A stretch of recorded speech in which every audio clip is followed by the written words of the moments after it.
Bonjour à tous, j'espère que vous allez bien. Il m'est revenu une petite phrase de Paul Atanga-Nji, vous savez, notre très sulfureux ministre de l'administration territoriale, qui passe son temps à courir derrière Maurice Kamto. Une petite phrase qu'il avait dite, il avait dit que c'est lui qui détient l'ADN des partis politiques au Cameroun. Vous vous souvenez de cette phrase? Mais depuis hier, cette phrase tourne en boucle dans ma tête et me fait beaucoup réfléchir. Je dis, mais comment est-ce possible qu'un ministre de la République viennent en public délivrer ce genre de messages contradictoires et contre-productifs pour un pays qui, soi-disant, est démocratique. Et d'ailleurs, il n'y a plus personne aujourd'hui qui croit que le Cameroun est un pays démocratique. Au vu de la façon dont les opposants, et en particulier Maurice Kamto, sont traités, plus personne n'y croit à ça. Ça, c'était des promesses que Paul Biya avait faites il y a 30 ans de ça au micro d'Yves Mourouzi. Aujourd'hui, il s'est complètement assis sur cette promesse-là et le Cameroun a juste régressé de 50 ans en arrière. Et donc, quand Paul Atanga-Nji dit que c'est lui qui détient l'ADN des partis politiques au Cameroun, ça me fait penser à quelque chose. Je prends l'exemple d'un autre homme politique en France, Jean-Luc Mélenchon. Je prends son exemple parce que c'est l'un des hommes politiques qui est le plus détesté par une partie de la classe politique en France, même si parfois, à titre personnel, je pense que parfois c'est un peu exagéré quand même et qu'on grossit un petit peu souvent trop les déclarations qu'il fait. On a eu la chance de rencontrer Jean-Luc Mélenchon, c'était il y a quelques années de ça, dans le cadre d'une mission que nous avait confiée le président national du MRC lors des universités d'été. C'était une rencontre qui n'était pas prévue, mais c'était vraiment, c'était un personnage, c'est vrai, impressionnant et qui nous a marqué. Il est venu personnellement nous saluer. Il est donc venu nous saluer. Et on a échangé un moment avec lui et c'était vraiment un moment très agréable. Il nous a laissé en tout cas l'impression d'un homme assez sympathique, même si c'est vrai qu'il est assez sulfureux, Jean-Luc Mélenchon, on va pas se mentir. Mais dans le fond, il est sympa. C'est quelqu'un qui aime les gens, quoi qu'on dise. Donc ça, c'était la petite parenthèse. Bon, revenons au sujet. Si je prends donc l'exemple de Jean-Luc Mélenchon, qui n'est pas très aimé d'une partie de la classe politique, pardon, je me répète, est-ce que vous imaginez un seul instant le ministre de l'Intérieur en France, Laurent Nunez, s'adresser à LFI, le parti de Jean-Luc Mélenchon, en leur disant « Si vous voulez que votre leader participe à l'élection présidentielle qui va avoir lieu dans quelques mois, il faudra d'abord que vous vous débarrassiez de lui. » Est-ce que vous imaginez un seul instant que ça puisse arriver ça en France, sans que cela ne soulève un tollé général partout, dans tous les médias, et que même ceux qui le détestent viendront pour défendre sa candidature au nom de la liberté.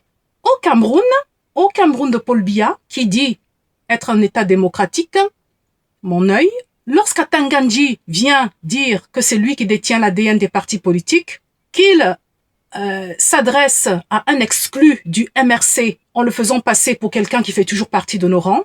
Et en substance, dans son message, il s'adresse indirectement à nous autres du MRC en disant « Écoutez, si vous voulez participer aux prochaines échéances électorales qui arrivent, commencez par vous débarrasser de Maurice Kamto. » C'est ça, le message en substance qu'il faut retenir de tout ça. Je dis qu'il y a des choses très étranges qui ne se passent qu'au Cameroun, et au Cameroun uniquement, que vous ne trouverez nulle part ailleurs. Des comportements bizarres, atypiques, qui sortent de l'ordinaire. Et c'est d'ailleurs ce que j'ai l'habitude de qualifier, pour ceux qui me suivent et qui me lisent, de bizarreries camerounaises. Oui, des bizarreries camerounaises, des vraies bizarreries qu'on aura du mal à voir ailleurs. Et donc, il va falloir à un moment donné que le RDPC et le régime en place fassent son autocritique et qu'ils ne croient pas que le fait d'avoir dirigé pendant 43 ans le Cameroun d'une main de fer et en appliquant strictement la politique de la loi du plus fort au détriment des lois nationales, s'ils se disent que c'est déjà un acquis et que c'est la formule qui a marché depuis 43 ans et que ça continuera de marcher, il faudra faire attention parce que à un moment donné, le ras-le-bol des Camerounais va se transformer en autre chose. À force de provoquer les gens comme ça, vous allez finir par ne plus pouvoir les contrôler.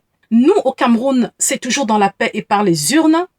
On encaisse beaucoup de choses. On encaisse, mais vraiment beaucoup, beaucoup de choses. Ça vale beaucoup de couleuvres. Je me demande parfois comment est-ce que mon président Maurice Kamto, le président de tous les Camerounais, de tous ceux qui l'aiment bien, et l'apprécie. Comment est-ce qu'il fait pour tenir tout ça au quotidien? Parce que franchement, cet homme a une capacité à encaisser que tout le monde ne peut pas faire. Vous voyez, c'est pour ça que moi, ça me fait toujours rire, ça me fait rire. Quand je vois des gens s'égosiller là, à dire oui, il faut que Kamto laisse la place à un autre, je dis mais attendez un peu là, est-ce que vous êtes sûr que la personne qui va venir, qui viendra ou qui viendrait après Maurice Kamto aura la même capacité d'encaisser des coups comme ça?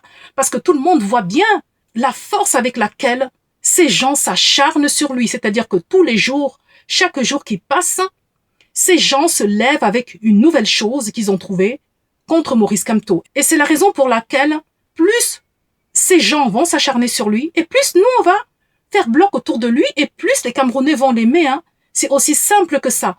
Lorsque un leader est dans l'adversité, ses partisans font bloc autour de lui. Dans les moments difficiles, c'est ce qu'on fait. Et il faudrait aussi vous dire que Maurice Kamto ne quittera pas le MRC dans cette période difficile. Voilà, enlevez-vous ça de la tête. Un capitaine ne lâche pas son bateau au moment de la tempête. Vous voyez vous-même les fortes secousses que subit le MRC et ça n'arrête pas. Plus les jours passent et plus ça s'intensifie et ça va continuer.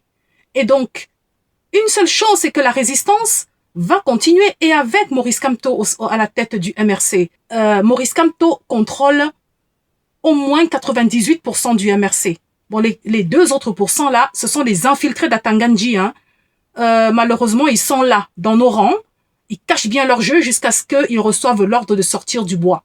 Et donc, si vous tenez absolument à ce qu'ils partent du MRC comme vous le voulez, eh bien, sachez que tout le monde partira. Il n'y a personne qui va rester. Nous, on attend juste le mot d'ordre de notre chef. Là où il ira et nous dira d'aller, c'est là où nous, on ira. Donc, attention à ce que vous faites. Les méthodes que vous avez utilisées sur d'autres personnes hier ne vous garantissent pas de marcher demain. Nous, on est là, on veille au grain et on continuera à défendre notre président. Voilà, c'est nous qui avons voté pour lui. Et on défendra notre vote. Bonne journée.